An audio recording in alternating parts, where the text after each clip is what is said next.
Hi there, welcome to my channel. My name is Camille and I am a first-time mom to a 10-month-old little boy named Braxton. If this is your first time here, I did have an emergency C-section at 38 weeks. And so for today's video, I'm going to go over all of the postpartum items that I used when recovering from my C-section, as well as some other things that I wish I knew before having my C-section and going into that postpartum phase. Okay, let's jump right in. So this is not in any particular order, but the first item that I'm going to mention is probably the one I use the most and what I highly recommend to anyone that is going to have a C-section, and that is the belly binder. So I use my belly binder in the hospital, once I went home, basically anything I was doing aside from taking a shower, I was in my belly binder. For me personally, I just felt like it kept everything feeling like it was where it's supposed to be. Because if you have already had a baby, then you know the feeling of your insides. It's like they're just floating around in there. Or if you have not had a baby, then you'll see what I'm talking about pretty soon. But it just feels like your insides are just floating around, just kind of hanging out wherever. And so having that belly binder for me felt like extra support, and it allowed me to function and feel a little bit more comfortable. So I would definitely say the belly binder. The hospital gave me a belly binder, and before I left, I asked for a second one, and they gave it to me. So I would recommend asking for a second one and just see if your hospital will give it to you. The next thing on the list kind of goes along with the feeling that the belly binder gives you when I say it holds everything in place, and that is maternity leggings, particularly like the workout leggings. So I did work out all through my pregnancy up until literally just a few days before I had my son. I was in the gym working out, doing home workouts, things like that. So I was in my maternity workout leggings a lot. And after having my C section and returning home, those were really the most comfortable thing I could wear because it gave me that extra support and that compression that, like I said, with the binder, it just holds everything in place. And also, I didn't have to worry about anything over my incision. So it goes up over your belly, and it's just a smooth feeling with that incision mark right there. Along with that, I would also say having maternity underwear, because again, coming up high over that incision, you don't have to worry about anything rubbing weird. So that those two things were what I was in all the time. It was very comfortable for me, which is kind of different because during my pregnancy, I really didn't like to have anything over my belly. I preferred to wear things that were under my belly because it felt itchy to me and just uncomfortable after a while. But postpartum, I couldn't have anything under my belly because I just had to keep it all away from that incision mark. So having compression leggings, maternity ones, that was very comfortable. And like I said, I was in those every day. Along with the maternity undies, I would also say the Freedom Mom boy shorts were very comfortable to wear. People raved about those when I was watching a lot of postpartum videos, and so I actually was gifted the Freedom Mom postpartum kit, which was very nice. Had a lot of items in it that I thought I was going to be using, like the Perry bottles and the pads, and it had like some, I think it was like witch hazel type pads and foam. It also came with like a labor and delivery gown and some grippy socks, so those are nice. But for me, being that I had a C-section, I didn't end up needing a lot of those products, so I did use the Freedom on boy shorts though, and I actually ended up getting more of those because they were just very comfortable. So with the C-section, you don't bleed for as long as you would if you delivered vaginally. So you don't really need to be able to fit as much in there like you would if you had a vaginal delivery with all of the pads and the cooling pads and all of that. But still, those Freedom on boy shorts were very comfortable for the time period when I did have to wear the big pads, and I would highly recommend those. Next on the list is a pregnancy pillow. So after having the C-section, I didn't realize how uncomfortable sleep would be, and having that pregnancy pillow was essential for me. So I never really had an uncomfortable pregnancy.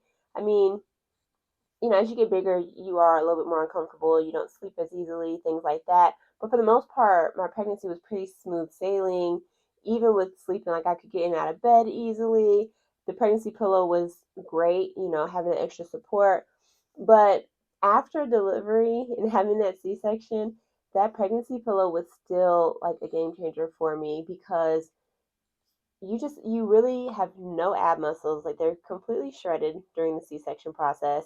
And so I could not easily sit up in bed to nurse my son, and even rolling to my side and trying to get up, all of that was very difficult for me. And so having that pregnancy pillow and being able to sleep on a little bit of an incline, so I would kind of like stack my pillows and then have the pregnancy pillow there, it made it easier for me to be able to sit up in bed and nurse my son and change his diaper and things like that. So I would definitely recommend holding on to that pregnancy pillow and keeping it accessible if you're going to have a C-section. And that way, just finding a comfortable way to lay in bed and do those, nighttime duties. The last thing that I'm going to say I used, which sounds crazy and really is just specific for people who have a higher bed, having a step ladder to get in and out of bed is really going to be essential. My bed is up pretty high, and when I got home from the hospital, I could not get into bed without a step ladder, and I could not get out of bed without the step ladder. And so we already had a little two-step ladder around the house, and so my boyfriend just brought that up and put it beside the bed. It was the type that like folds up, so we could squeeze it in a little space beside the bed. But having the step ladder was essential for me, and it was something that I never really would have thought about. I had watched a video on another YouTuber that I watch. Her name is Chanel, and she had her husband make her a step ladder when she got home from the hospital. I don't think she had a C-section though, but she also had a very high bed. So this might be something that is just a good tip for anyone with a high bed, regardless if you're having a C-section or not. But definitely if you're having a C-section, because pushing up and doing all that, lifting into bed, you really don't realize how much you use your abs until you can't use your abs anymore. So without that step ladder, I really don't know what I would have done to get in and out of bed. Okay, so some things I wish I knew before having my C-section. First, I wish that I had done more research on C-section postpartum recovery. I did not really look into it at all. I looked into regular postpartum recovery from a vaginal delivery. I just didn't think that a C section was going to be my story. And so I wish I would have known the importance of researching, like, what it's like to experience a postpartum recovery process from a C section, because it is very different. And if I'm being honest, I wasn't really sure how I was supposed to feel. I honestly, I feel like when I've talked to people in the past who have had a C-section, they say, "Oh, it just feels like a lot of pressure. It's not really a lot of pain, it's just a lot of pressure." That was not my experience with the C-section at all. I felt extreme discomfort. Like, I won't say pain as in like sharp stabbing pain, but the amount of discomfort it is, I really feel like women downplay it. And I don't know if it's just how we are as women, where, we go through a lot, and so you just downplay it and it's just like, oh, it's just life. But it was very uncomfortable, extremely uncomfortable. The anesthesiologist, when I was getting my C-section, actually told me that when they're getting baby out, it's going to feel like an elephant is sitting on my chest. And that is exactly what it felt like. So, this idea that it's just a little bit of pressure and all of that leads you to believe that the postpartum process won't be so bad either.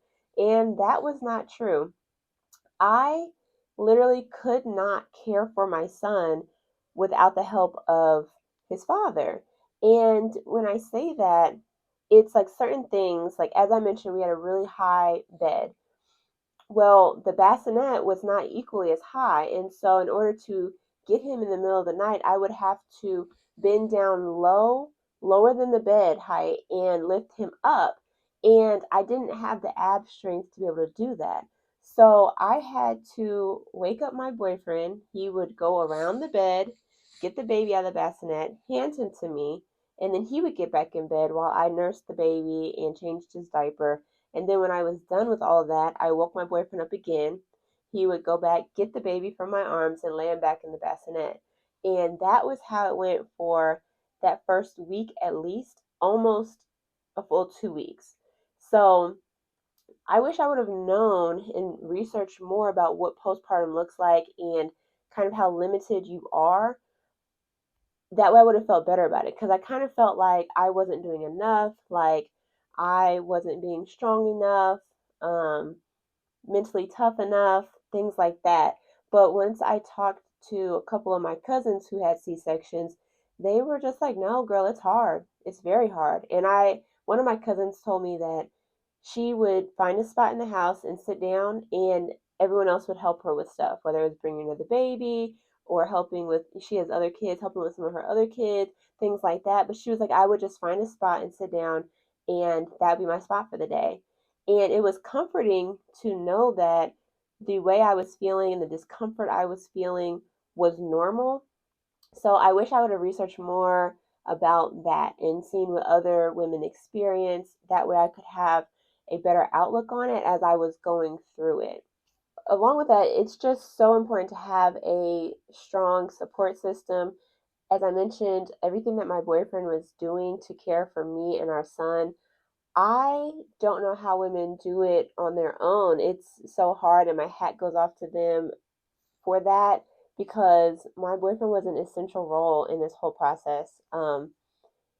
He took care of me and my son for that first 2 weeks, and it honestly, I think it's more than what a dad would have to do if it's a vaginal delivery because mom is able to move around a little bit more, and be able to care for baby a little bit more solo. But for me, we have like a 2 floor house, and when I first got home from the hospital, I couldn't walk up and down the stairs by myself.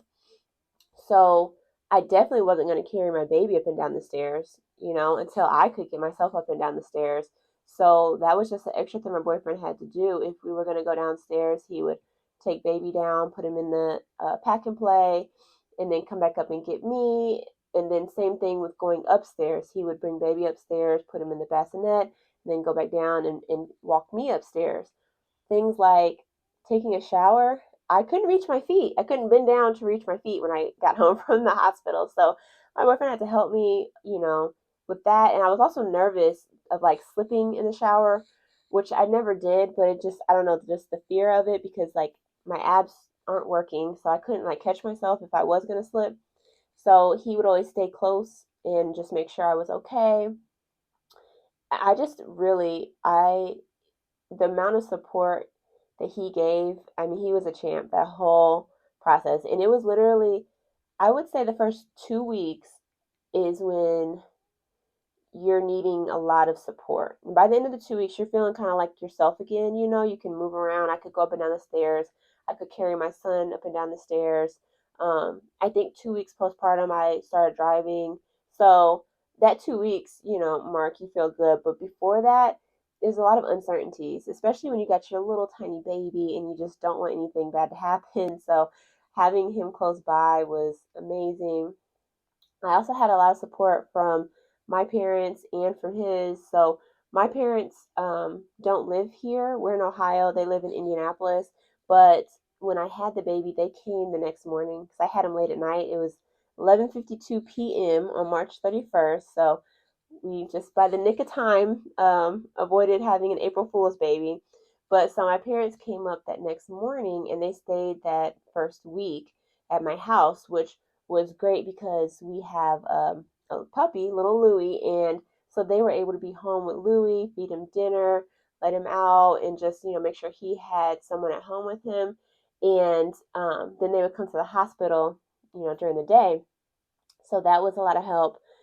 My boyfriend's mom has been a huge help, not just in that postpartum recovery process, but I mean, I'm 10 months postpartum now, and she's still a huge help for us. So having all of that support um, is great, is amazing. We had a family friend buy us, cater us some Olive Garden, and so we didn't have to think about food, and we were going to eat for a few days, and that you don't even realize how helpful that is. But when you are running off of no sleep and trying to figure out, this newborn that you brought home and trying to figure out who you are as a parent, the last thing on your mind is what are we going to eat today?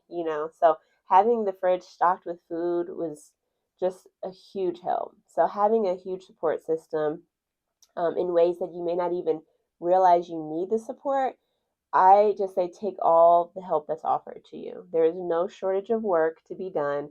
And if you have anyone that is willing to help and offer some support, take it. Take it and get your rest during that time.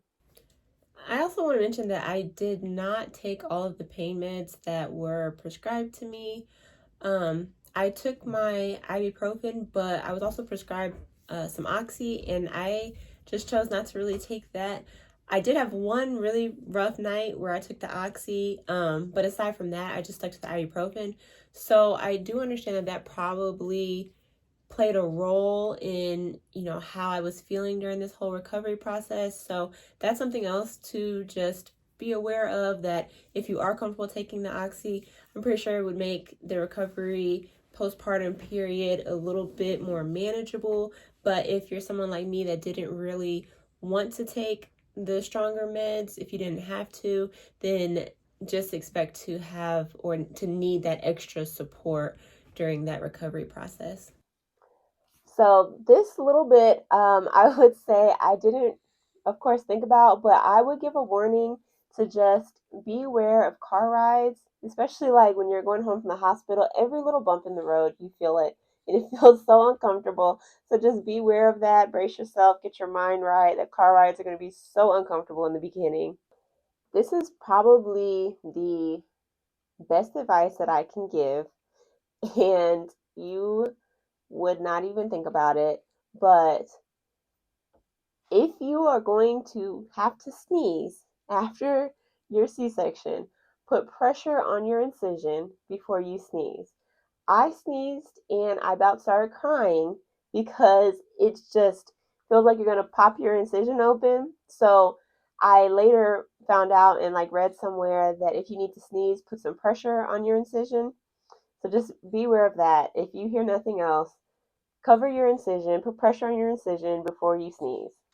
Another little tip, when your incision is still pretty fresh, take a pad and put it over your incision before you pull your clothes up over it. And that way you just avoid having any rubbing or discomfort on that incision. So that was very helpful because, again, as I mentioned, I liked wearing the over the belly clothes. And so putting that little extra padding barrier just made me feel a little bit more protected, like my incision was covered and safe and no rubbing. Nothing's going to pop open or anything like that. I don't know why in my head I just had this fear of it popping open. I don't know. But that that incision really, it was kind of hard for me, to be honest. I couldn't even look at it in the beginning. I was just scared of what it would look like. I think it was this um tangible, like visual of the trauma that I'd experienced with going through that emergency C-section, and I felt like if I looked at it, it was, I guess, going to kind of take me back to that moment. So honestly, that first week I didn't even look at it at all. I didn't even take the bandage off myself. I waited until my postpartum appointment to have the doctor take the bandage off because I was just nervous. So, having that extra little barrier between my clothing made me feel more comfortable. So, that's just something else to keep in mind, putting that pad over that incision mark before you put your clothes up over it. And the last thing that I wish I knew, um, was how working out would change after pregnancy, after delivery. So, of course, I waited the 6 weeks. And once I got cleared from my doctor, I came home and I rode the Peloton bike that day. As I mentioned, I worked out all through my pregnancy. Literally, I was 38 weeks in the gym doing leg day. And like 3 days later, I had my son. So, um, working out was just something that felt good for me. I enjoyed it. I was ready to get back to it. So I thought. So I came home, did the Peloton. I even worked out a few more times, but what I noticed, and I again didn't realize how my body would respond after a C-section. I knew my abs were completely shot, but I didn't realize that after working out, it was like I was shocking my system again, and I would get these spasms, and they were very uncomfortable. Not like super painful, but they were definitely uncomfortable.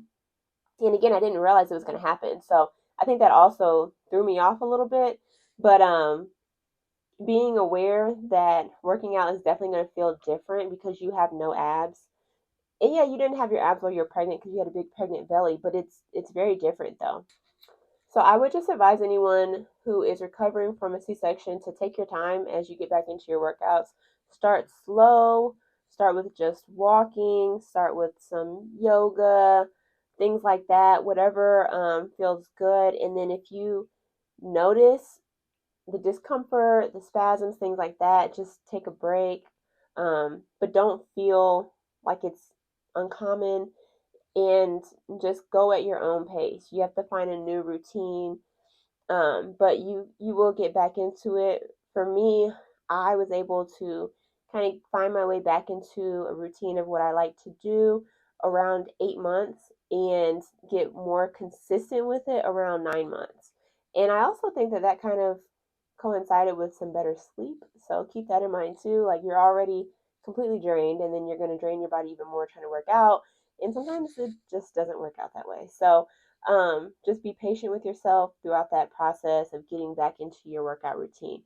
For more information on my C section and what my experience was, I will be sure to link my birth video so you guys can see about how I prepared for my labor and delivery and how all of those plans went out the window because I had to have the emergency C section. But I hope that this video was helpful to some mamas preparing for possibly a C-section or preparing to have their first child. And again, I would just say look at all the possibilities. Even though you may not think that a C-section is going to be your route, they are surprisingly way more common nowadays, it seems like. So just be prepared for anything. Good luck, mamas. See you next time.